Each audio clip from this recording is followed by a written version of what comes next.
Hello and welcome to the Lines Podcast and the Lines YouTube channel. It is Matt Brown, joined by John Haslbauer and Stephen Andress. We are going to run through the Players Championship, give you our thoughts on the odds board, what made our final cards, what barely didn't make our cards, if we have any placement bets, any matchups, etc., etc. We are coming off a very interesting tournament last week, and I'm wondering if there was anything you guys took from last week into this week. So lots of discussion to be had.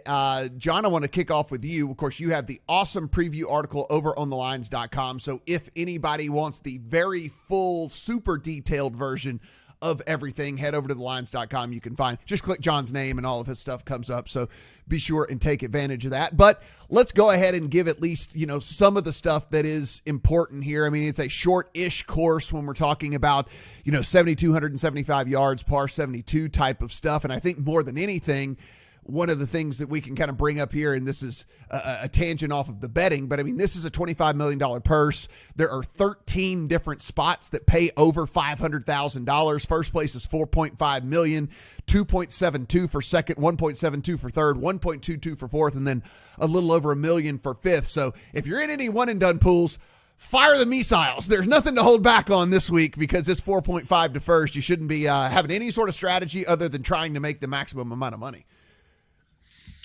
Yes, that is always my strategy too. Try to make the most amount of money in any scenario possible. But yeah, this is my favorite event of the year. I'm rocking Players here. I'm rocking Sawgrass up here. I had the pleasure of playing this course a couple years ago. So, not to say I'm an expert, but I think I know exactly how to escape the hazards of this course, which is going to be important. Playing shots out of the water and stuff.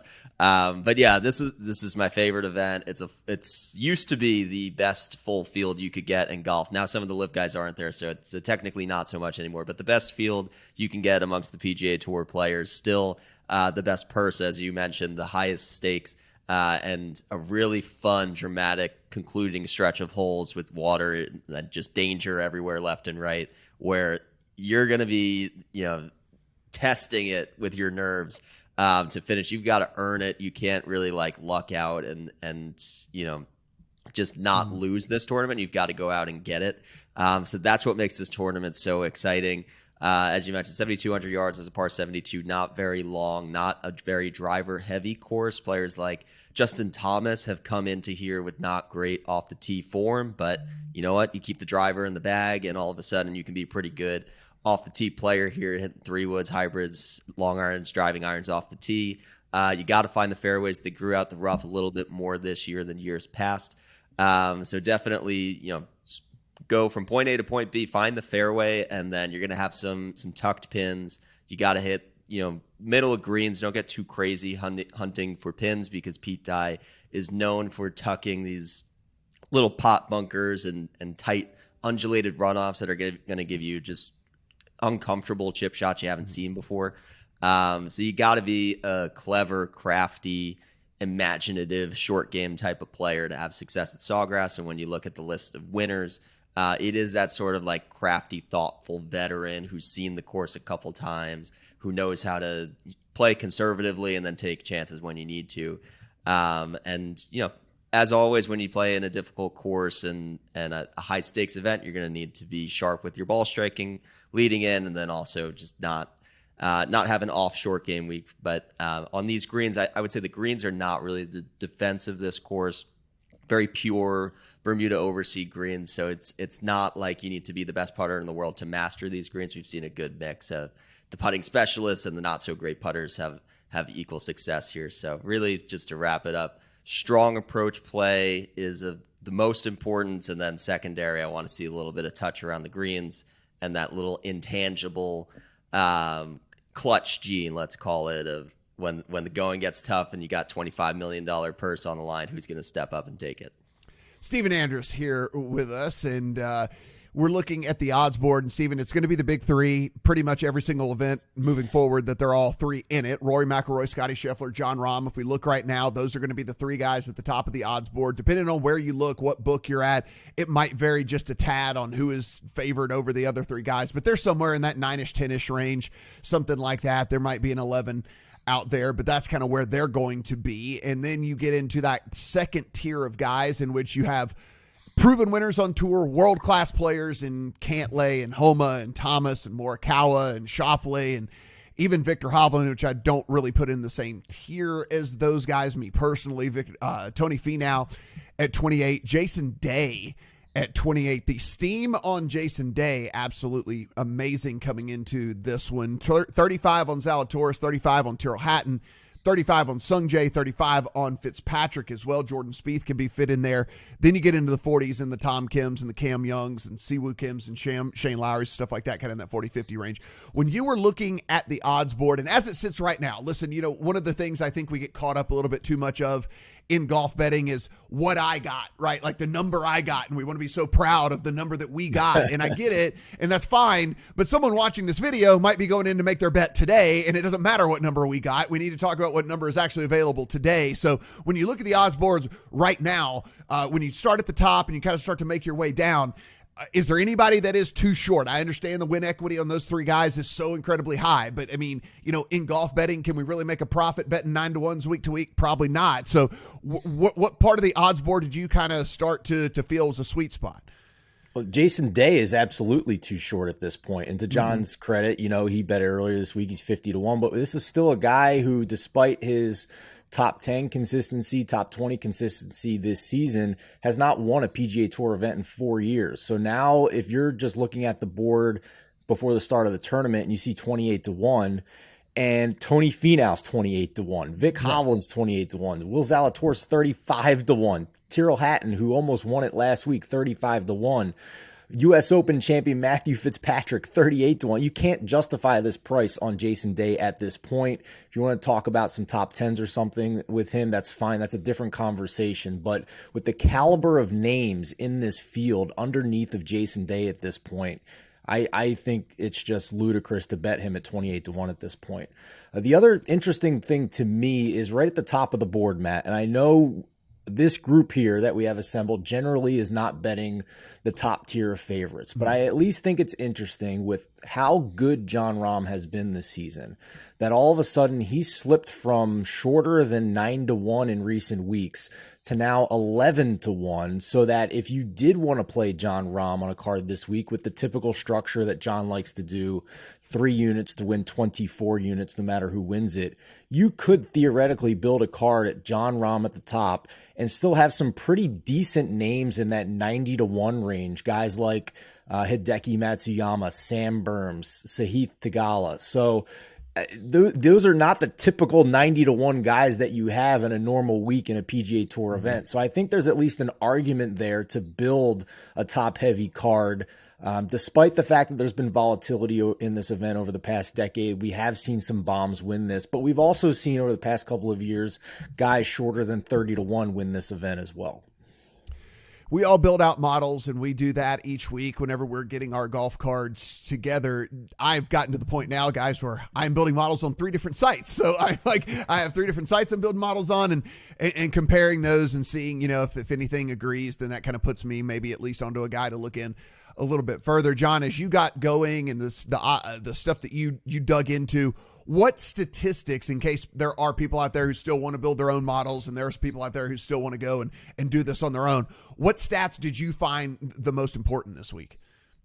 Yeah, I would say if you're someone like me who uses Fantasy National and you can take advantage of a mixed condition model, something that I think really captures the type of player that plays well here is strokes gained ball striking on the courses under 7,200 yards, because that's going to capture the guys who aren't necessarily pulling driver on every single hole, because that's not what we have this week.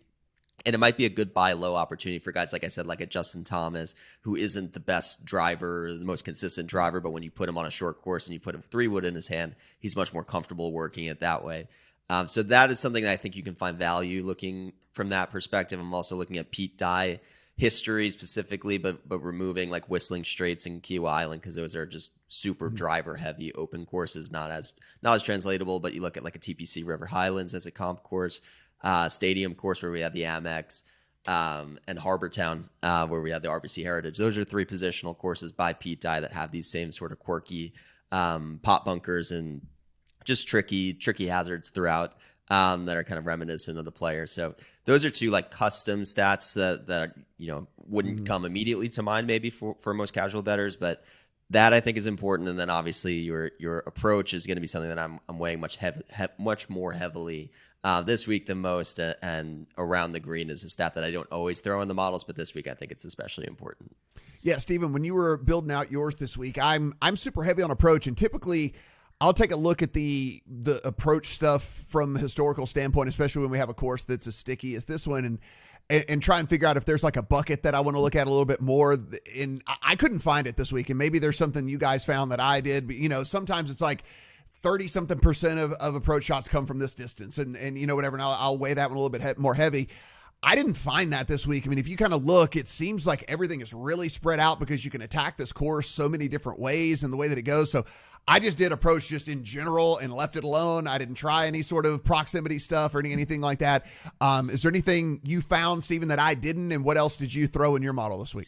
No, I think John has covered it well, that this is a volatile event because you really do need to be well-rounded. But unlike some of the other events, the major conditions we see, TPC Sawgrass in particular, I think does somewhat neutralize the bombers here. The bomb and gouge approach can get you in trouble here. So this isn't a situation where you're just automatically going to cross off the names who may be below average in driving distance.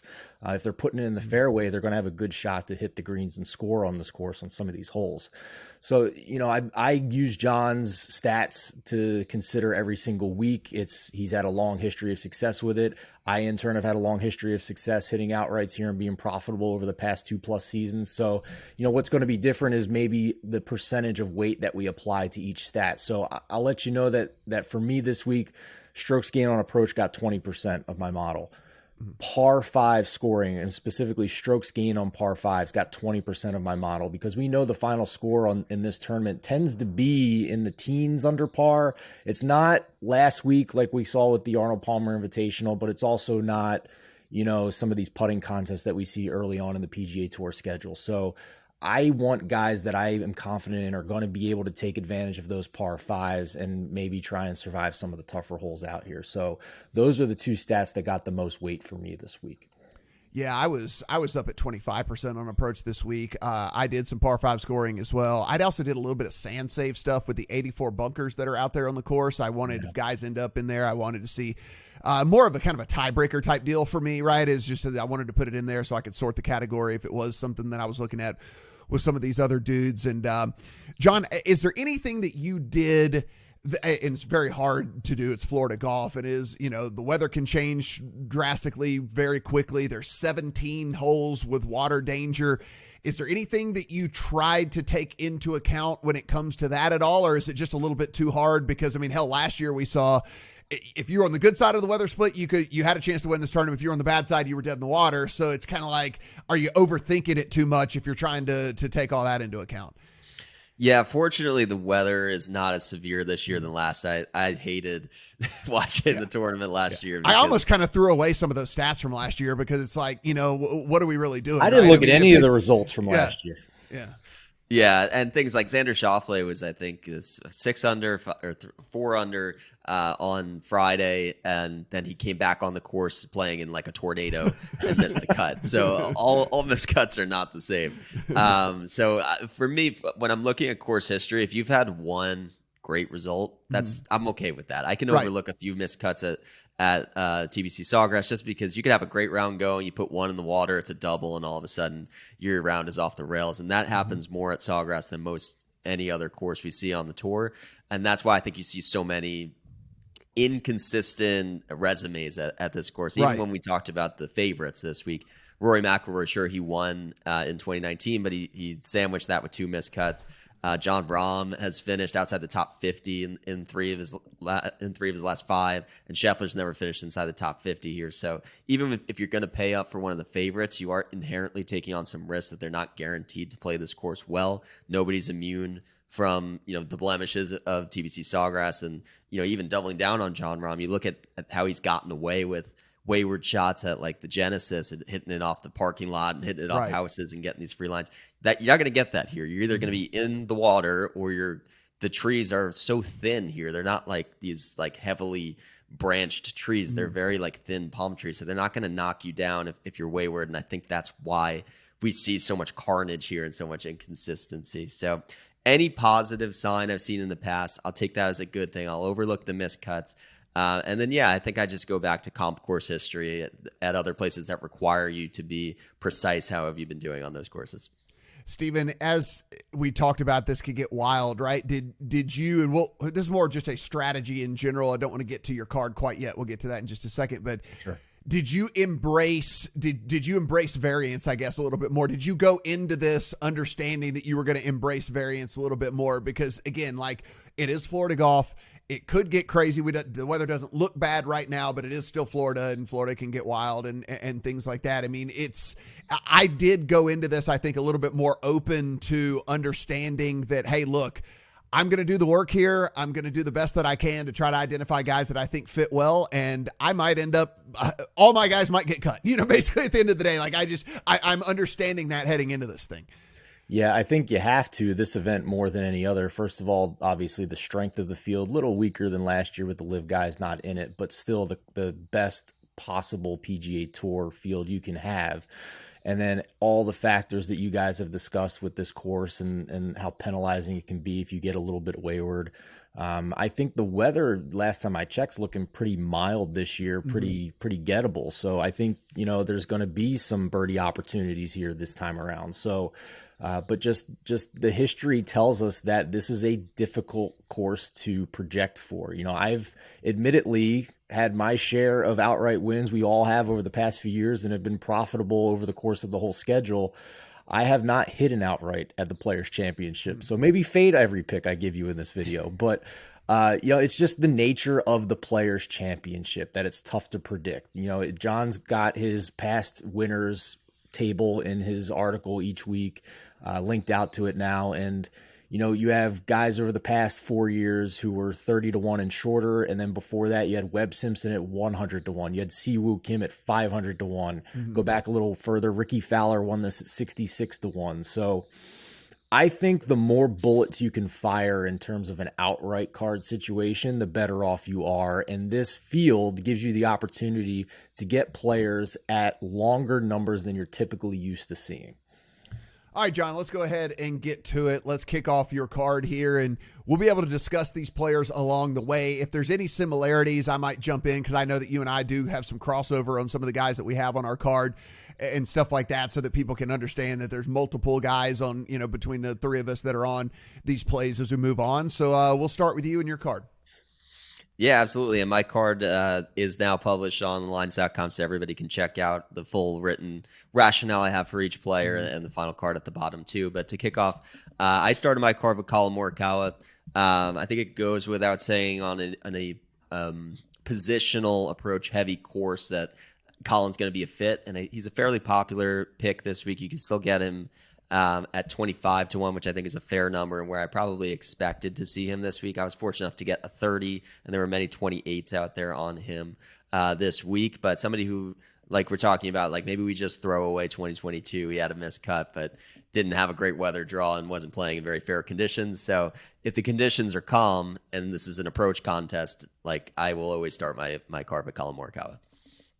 Yeah, Colin was not even on my radar this week, honestly. I just think some of these courses, and again, I don't know, it's like we said, the weather does look calm or whatever, but it's like this past week, it looks like that course just beat him up pretty badly, and that just scares me off just a tad. But obviously a super class player, and if he gets hot, he's going to be rocking and rolling. And when you look, Steven, at the shortest guy that you have on your card, I see that John got Colin kind of at 30, sitting about 25-ish to 1 right now is kind of the best odds available out there. What was the shortest guy that found your card this week? I'm going back to Max Homa, and I don't care that I'm getting a little shorter number here than what we've seen. Last week did not concern me in the least. He had his worst putting week of, the past calendar year, and he still gained just for reference there, right? Yeah. Like I just want to give people reference there, right? I mean, we are talking about a guy who still finished T14, which, by the way, this is to go ahead, spoiler alert, he's on my card as well, right? Go for it. So, but he finished T14 losing 1.7 around the green, losing 2.9 putting, and losing 4.6 in short game. Like, if you look back at his stats heading into this, he had gained putting 4 straight events. He had gained short game on 10 straight events heading into that. Around the green, he had gained in, I think it was 13 of the last 15 events. So, again, it was just a very big outlier last week. And, oh, by the way, he still T14'd by playing that poorly in stuff that he normally excels at. For comparison, he gained 7.9 strokes on approach in the Arnold Palmer. He gained 8.4 strokes in the Farmers, which he won. So very close to an iron performance that helped him win an event. If that putting regresses, and we know, the three of us know, and for those that don't know, putting can change week to week. He could have a great putting week this week after having a bad one last week. Look at the week before at the Genesis. He gained 11 strokes putting, and then the following week loses 3. So I have no concerns about Max Homa's game right now, despite finishing 14th last week. I thought it was actually pretty impressive, like you said, Mac, despite the putting performance. So that is not a reason to hop off of Max Homa to me at this point. And if I'm trying to go up against the big guns here at the top of the board who are shorter than 20-1, I think Max Homa's played well enough this year to compete with them on a week-to-week basis. I think his game is elite at this point, tee to green. So that's where I went to first on the card, and I'm pretty confident in him, more so than listen, I love Colin Morikawa, and I can't knock him at the number that John's getting him at.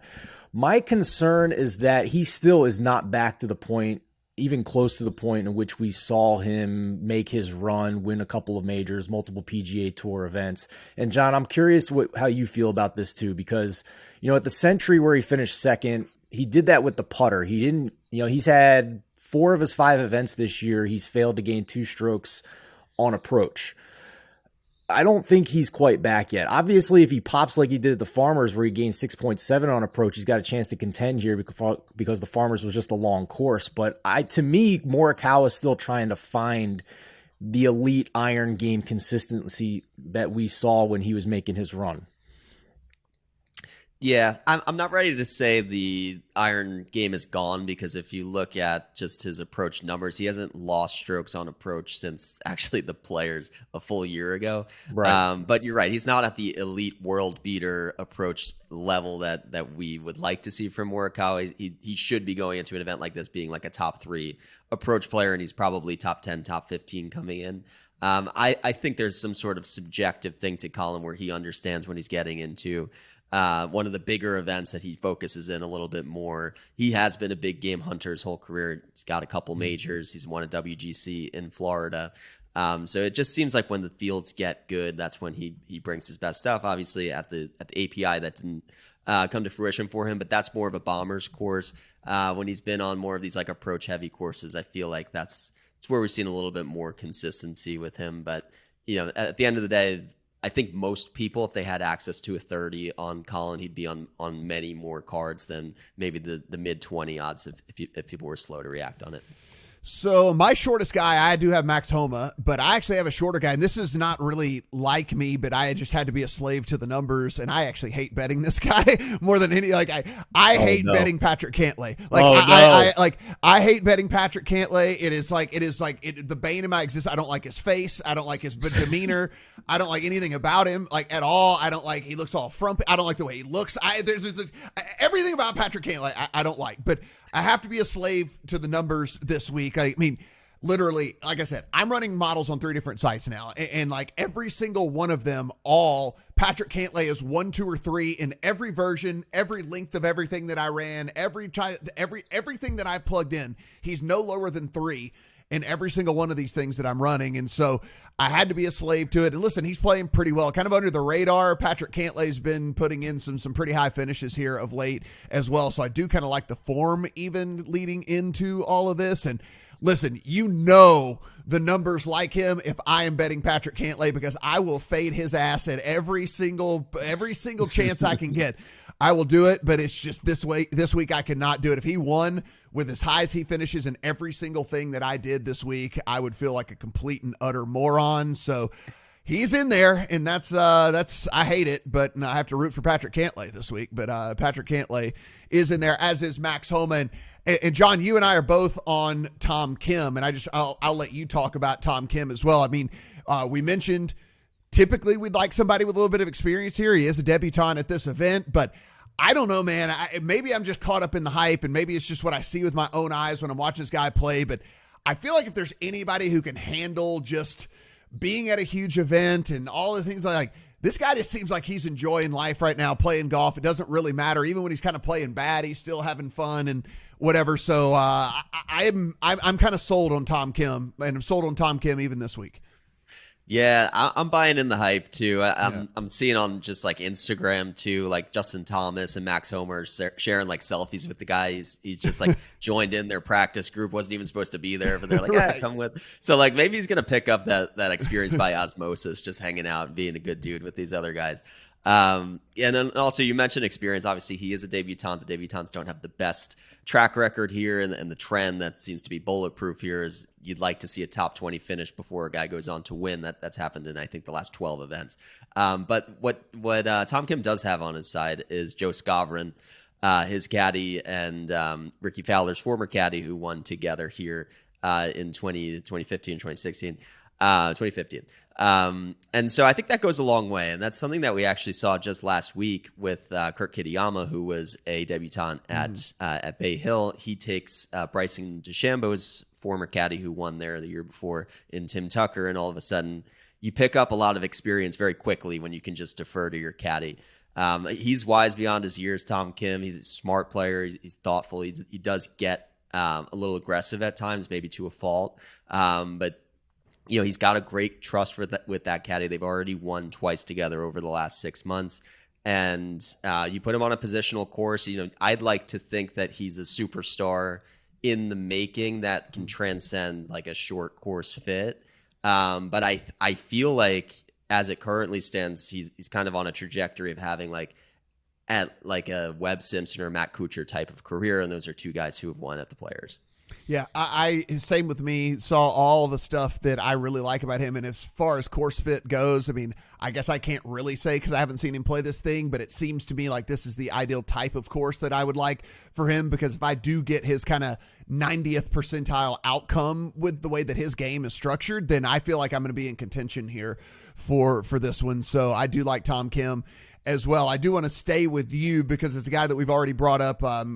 Steven brought him up when we were talking about the odds board here. You got a much better number on Jason Day at 50-1, but let's talk about Jason Day at 28-1, which seems to be the best number that we could get out there. How do you feel about Jason Day at 28-1 if somebody's watching this video right now and they want to go and make a bet today?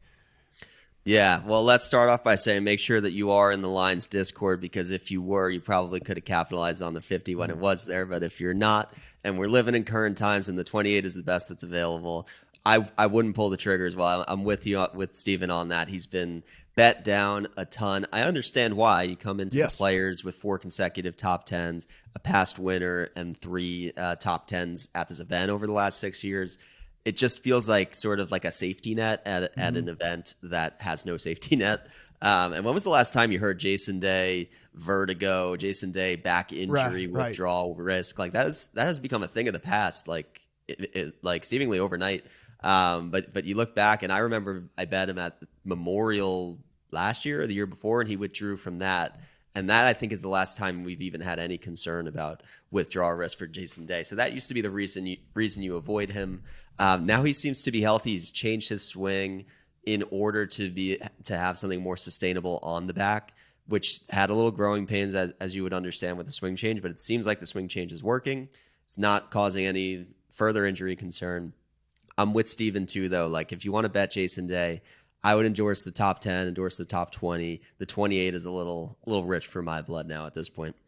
Steven, you guys actually have access to this way better than I do, because there's really only one book here in Nevada that will allow this for me. But so I have a strategy with Jason Day, and you guys can let me know if this actually may or may not turn into fruition, how much these lines actually do drift as the course of the day goes on. But Day has one of these afternoon tee times, right? And there are some absolute studs that are teeing off very early on Thursday.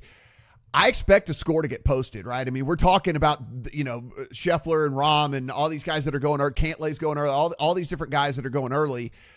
Can this 28 turn into 33 or 34 or 35? Like if somebody does go 5 under or 6 under or something like that, and what we seem to be that the early morning Thursday seems to be the very optimal playing conditions of the entire week. They're going to get a very fresh course, very fresh greens, and again, hardly any wind, it seems like. So I don't know how much these numbers do drift throughout the course because, again, I don't have access to this as much as you guys do. But it seems like maybe if you did want to get in on day, could you just wait and hope somebody posts a lowish score in the mornings, and then by the time he tees off in the afternoon, you get a better number?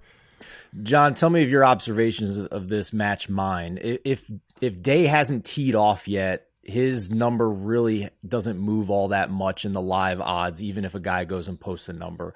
Maybe a couple points here and there, but nothing significant. It will drift a little bit if, a big name posts a number, his odds get slashed to like 5-1 or shorter to win the tournament. And Day maybe starts with like an early bogey or something, which with, 65 to 70 holes still left in the tournament isn't all that important. Then you might get a really good juicy number there closer to the 50-1 that you got, John.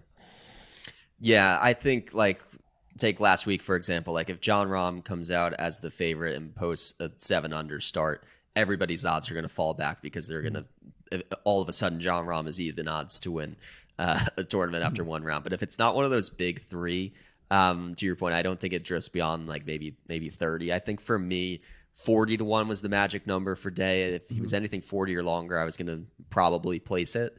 One is a fairly difficult hole, but 2 is a pretty gettable par 5. So if you are going to live bet, maybe he makes a bogey on 1 and that's the time to jump in. But you definitely want to make birdie on 2. And if you don't, then you're off to a rocky start. All right, Steven. So your shortest guy, Max Homa. Who are the next couple of guys that made your card?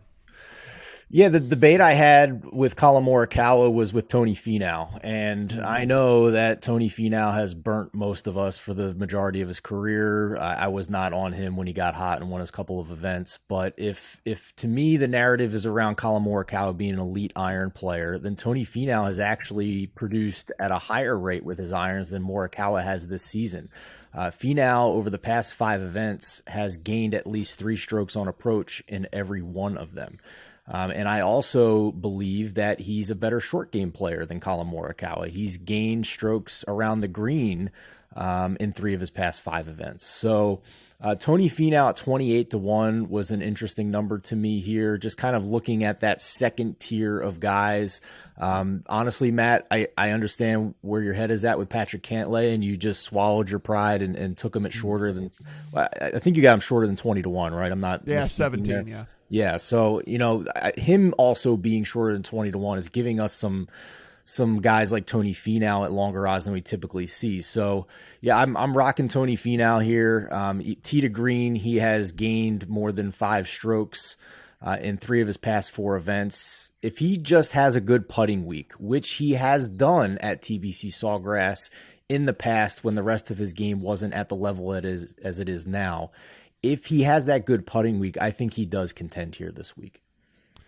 All right, let's head back over to your card here, John. You have a couple of guys that are currently sitting kind of in that 50 to 55-ish range. You did get a better number on Keegan, but Keegan has been popular this week, so he's coming in at about the 50 range. You got Shane Lowry also at 55-1. Look, if you look at Keegan Bradley, and you talked about how everybody's record here is checkered, there's one guy you can look at who doesn't have a miscut here over the last 5 years, and that's Keegan Bradley. He has had, listen, not just lighting it up by any stretch of the imagination, but as we mentioned, I mean, this course has gotten the better of some of the very big players in this field, and Keegan has been able to navigate this thing ever since 2017 and not find any sort of cuts. So Keegan getting a lot of love this week, and I think rightfully so.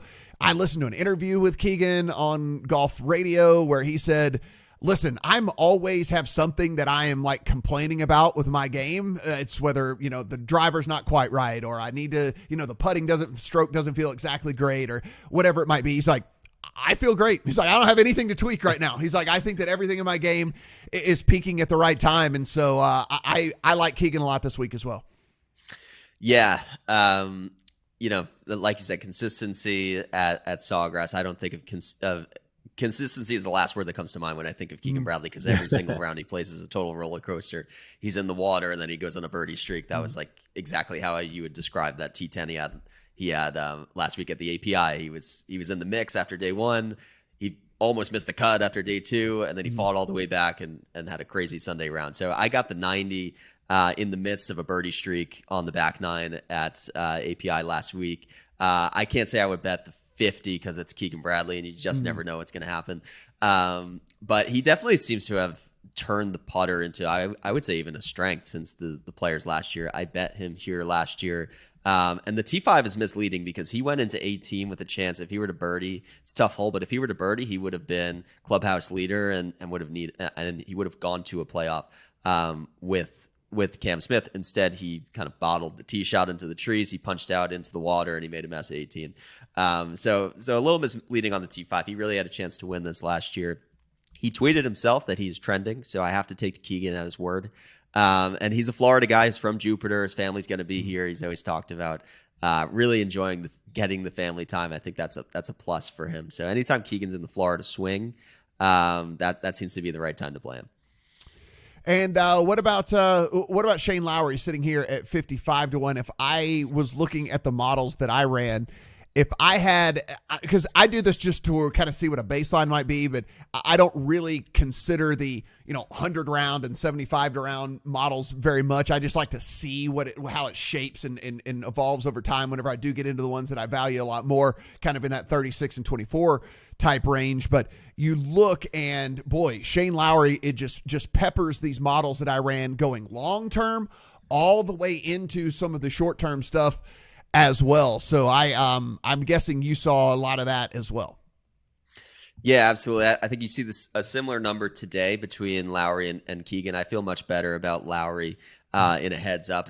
Happy to have both, but in a heads up, I would prefer Lowry. He's the only player in this field with top 20s in each of the last two players. When we talk about a checkered record of consistency at this event, he's a guy who's shown consistency. Good sand player, as you mentioned. Sand stays is important here. He's somebody who can kind of navigate those tricky pot bunkers. And you look at all of his results; they do come on these sort of club down accuracy, short 7,200 yard courses. Honda last year he finished runner up. That's 7,200 on Florida, Bermuda. He's from Florida, so he kind of has that familiarity. He also has good results at the Heritage. That's somewhere where he's been a pretty consistent player. So anywhere where it's approach and short game, that's where I'm going to look Shane Lowry. He had an ace here last year too, so some good juju coming back. Maybe he's the most confident guy stepping up on that daunting 17th hole this time around. Steven, where are you sitting? Do you have anybody in this kind of 40-ish, 50-ish, 60-ish range? Yeah, I was fortunate to get Keegan as well. He's at 50 now. I got him at 90-1 with John. Just a fun fact here about the putter, because that's always been the bugaboo with Keegan, right? Has been the putter. But he's on a stretch now where he's gained at least a stroke putting in 3 of his past 4 events. You have to go back to 2015 to find 3 of the past 4 events where he's done the same thing. So he's kind of turned that around, and we've known him to be pretty solid tee to green. It's just always been he's been one of the worst putters on tour. So he can have an average putting week this week, I think he's going to make some noise here. Other than him, Siwoo Kim was interesting to me. Obviously, he's won the event, won the Sony this year as well for us. That was a nice little payday. He moved up the rankings for me when you put on the short courses, less than 7,200 yards. Now we're at 7,250 yards, so it's not apples to apples, but close enough. He got up to top 3 for me right there with Colin Morikawa on short courses, and obviously John Rahm and Justin Thomas in that top 5 as well. I just think he's pretty reliable in terms of his consistency. He's not going to hit the cover off the ball, but he's finding fairways. Top 10 tee to green on these short courses. Number 3 in bogey avoidance, which is always nice to see, especially when you have so much water on the course here. And despite being one of the shorter hitters off the tee, or at least around tour average, top 11 in strokes gained par 5 on these shorter courses. So I think he can still score on this course. So I think at 66-1, that's a fair price on Siwoo Kim this week. So I have one guy in this range, and that is Keith Mitchell. I got him at 55-1. And listen, guys, when we talk about prices here on the pod, just keep in mind, I only have access to Nevada books. These guys have access to rest of country books. And so there's going to be some varying numbers all over the place. I do have the benefit of having Circa here in town. And so sometimes their outright numbers are kind of way off market comparatively to the rest of the country. So sometimes they're better for me. A lot of times they're not. So whenever I give a number and you're like, dude, you only got blah on someone, it's like, yeah, that was my only option. All right. So just like, chill out, pump the brakes. I only have so many options here in Nevada with all of this. So 55-1 on Keith Mitchell. And guys, when we look at the statistics, we're talking about, yes, this is not one of those courses in which we think that you have to be long.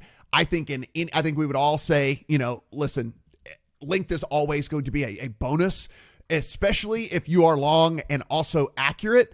And Keith Mitchell definitely fits that bill, right? I mean, we're talking about a guy, when you look at his statistics so far this year, I mean, strokes gained off the tee, he's first. He is total driving, he is first, right? And then we look at kind of sand-say, like what he's looking at from a sand-say perspective, he's doing really good. Like, these are all things that I'm looking for here in him. Now, his approach, not the greatest in the whole world, but hey, if you're long and straight, then some of these approach shots can be a little bit easier because you're using these shorter irons and stuff like that. So I'm kind of just playing off of the fact that we're seeing a combination of long and straight that we have not seen in a hot minute in Keith Mitchell. I mean, you're talking about a dude that's as long as the longest guys in the game and like more accurate than some of the guys that we think about as just being little short, accurate dudes. And like, he's actually more accurate than they are. So Keith Mitchell did make the card there at 55-1. John, I don't know what Keith Mitchell's actual win equity is. I mean, we've seen him compete a couple of times this year so far. So I guess he can kind of get in there and battle with the big boys a little bit, but look, at 55-1, if he finds himself in contention late on a Sunday, there's probably ways for me to navigate and make sure that I lock in a profit for the week. And so even if his actual truly take it down win equity isn't all that great, I still think I can probably navigate a way to make some money. Yeah, he's had good results here. T13 last year, he's in far better form now than he was back then. And on a daunting course like this where you're going to have some nervy tee shots, it's always a good thing to have that be a strength of your game here. So I didn't bet him because I feel like it can sort of take driver out of the hand, which is his strength. But he's finished T13 in worse form. So he's somebody that in like a DraftKings perspective in daily fantasy, I love the play and I'll be there for him there. And I did give him a long look in the outright market. I should also mention, I do have a first round leader bet on him as well. I do have a first round leader bet on Patrick Cantlay as well. Again, I'm looking at that Thursday early morning when it comes to that. So I do have first round leader bets on those guys as well. So let's get into kind of these bigger numbers here on your card, John. We've got Sahith Theegala, we got Seamus Power, we got Tom Hoge. What were you seeing in these type of guys? Yeah, I think Power to me is like the discounted version of Mitchell, where like they're not doing it with the approach, but they're doing it everywhere else, and they have the results at Sawgrass, and now they're in better form this year than they were in years past. So, the Power, I think, is probably my favorite, like under the radar guy this week. He's somebody that, again, in like a daily fantasy standpoint, I want a lot of exposure to him. He's top 20 in strokes gained total leading into this event. He's finished top 25 in all but one event this season, which is crazy to think about. And he had that hot stretch earlier this year where he won the Bermuda and then he finished top 5 in his next 2 events after that. So definitely seems to play well when the wind gets up. Channeling his Irish roots, maybe. I don't know what it is, but he seems to like the more difficult conditions. If you do get some gusts, maybe that's something he thrives in. He's very consistent on short game. Sahith is somebody who, like, I feel like he's been circling around winning an event like this because he's played well in like little puzzle pieces of the environment that we get here. When you talk about the Waste Management Phoenix Open, that's like a highly intense atmosphere on a TPC setup. You talk about the RSM Classic, that's a little bit of a shorter coastal Bermuda course that he finished runner-up at. And then you have TPC River Highlands, which is another TPC Pete Dye design where he finished runner-up and should have taken that down just barely Gave it away on that 18th hole, but he was so close. So it seems like he's really trending towards a win, and when he gets one, it's going to be in one of these really big moments. And I just love watching Seth. So that was also a heart bet.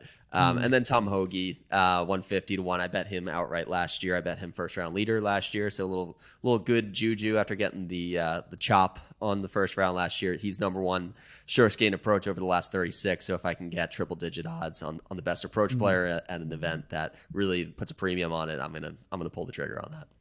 Yeah, I like Thagala's game a lot. I think he's kind of on that next train of dudes that we maybe like a year from now are going to be looking at, and he's more in that 40 to 50 range as opposed to this kind of 85, 90-ish range. I really do like his game a ton, so I don't blame you there one bit. What about you as we get longer here, Steven? Who ended up making your card? Tagala also on my card as well. I mean, for a rookie last year, so start of calendar year last year to now, to have 9 top 10s on the PGA Tour is really impressive. I think he's on the cusp here of breaking through at some point. And to John's point, he's come close to doing it at very large events. So I don't think he's going to be intimidated either. Outside of him, really, guys, I kind of just ignored the model. I know these guys are not playing well. They're not in great form, but man, we are getting some crazy numbers here on a couple of these guys. Sam Burns, multiple time PGA Tour winner. We know he likes to putt well, or he likes to putt in Florida and has putted well here in the past. To see a 90 to 1 on him is pretty wild to me. He played pretty well too last year in this event before the weather got squirrely. Hideki Matsuyama, he's injured to some degree. He's not fully healthy, so caveat on that.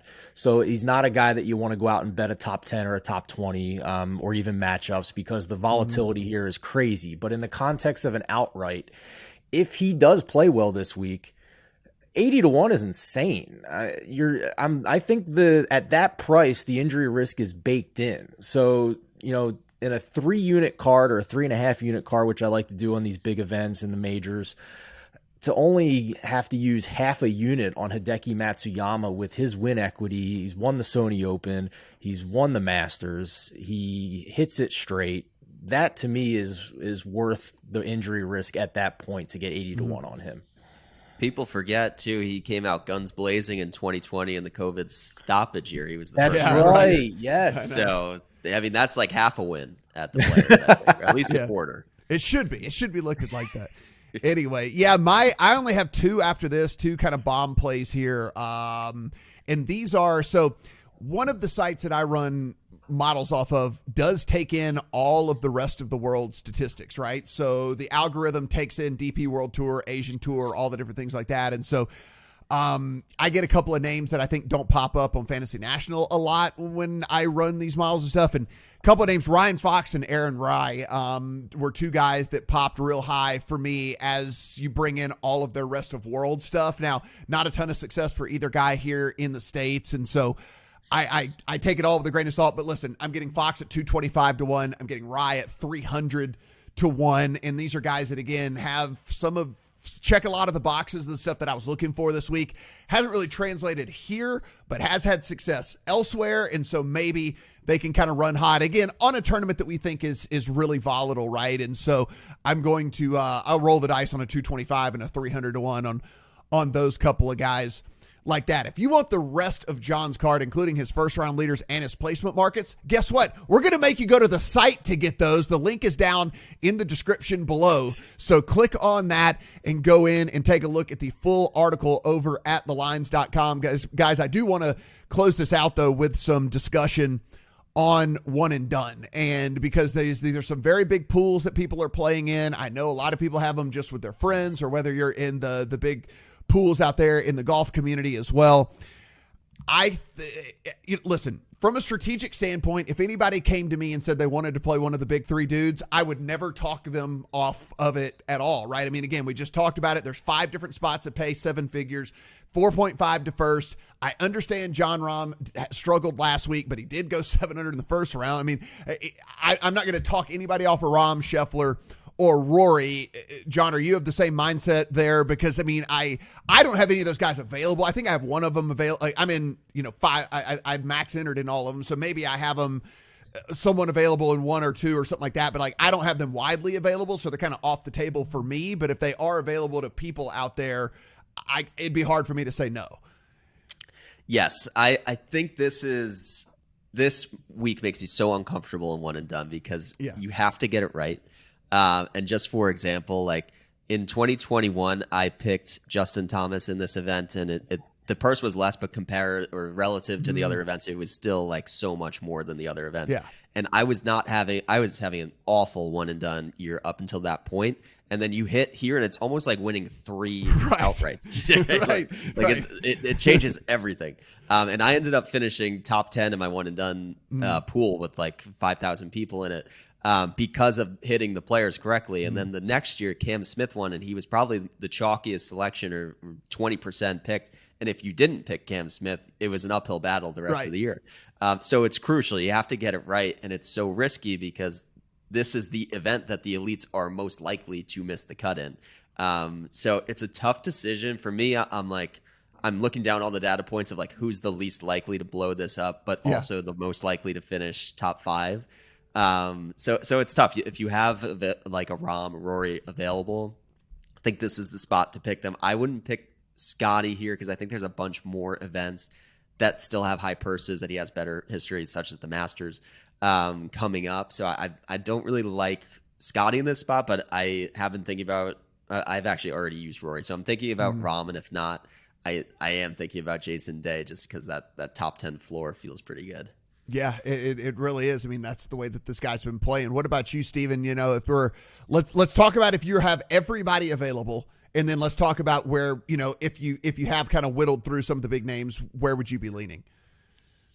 I'm in a pool, the Mayo Cup, with my college buddy. So we have 2 entries, and, you know, we kind of make group decisions together. I'm trying to convince him to go double bullet Rahm this week because the fact that his odds have slipped a little bit to 11-1, I think for whatever reason there might be, I could be dead wrong about this, but I think there might be a little less exposure to him and ownership of Rahm this week than typical weeks.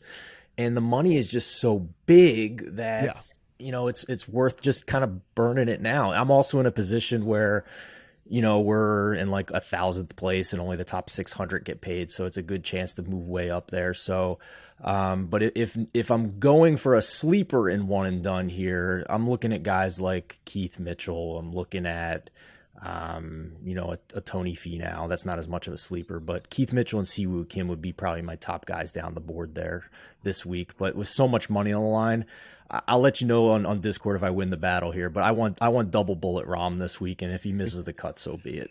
Yeah, I mean, so for me, look, if you've already burned through whatever, I have no problem with any of the big 3. Problem with me, they're not available to me. So again, I'm having to suck it up, guys, and I'm playing Cantlay this week. And it's one of those deals where since there are 5 different spots that pay 7 figures, you're talking about a dude when we look at like floor, right? I mean, let's go all the way back to, you know, June of 2022. We're talking T3, outright 14, T13, T4, T8, T2, T57, a win, T7, a win, T2, T16, T26. Now he gets cut at the Phoenix Open.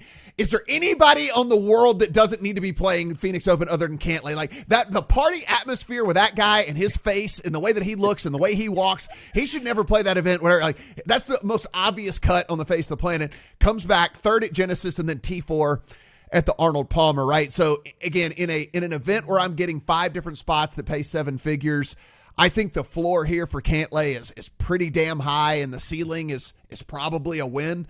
So if I can't play one of those other guys, I'm going with Cantlay, and that's again unfortunate for me. I have to look at his face all week and pay attention to it, but it is what it is. Steven, sometimes we do things for money and like, you know, for money and for bragging rights and all this stuff, and damn it, Cantlay, if I have to look at that face of yours, you better be in the top 10 this week, buddy.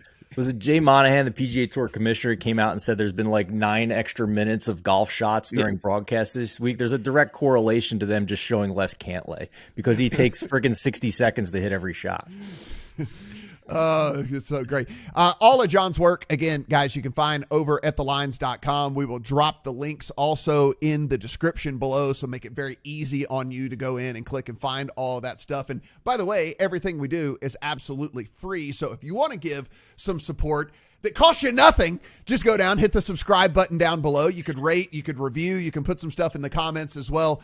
We'll take a look, and you want to get the up to date as we can possibly get with all this stuff. You join the Discord as well. You can go to lines.com, upper right-hand corner. You'll see the little Discord icon, and then we are talking that all the way up until first tee on Thursdays. Well, those guys are. I'm in Vegas. It's at like 4 o'clock in the morning my time, but so I will not be talking all the way up to first tee, but they will whenever it comes down to it. So be sure and get in the Discord as well and chop it up with everybody. For John, for Steven, I'm Matt. Good luck on all your players' bets.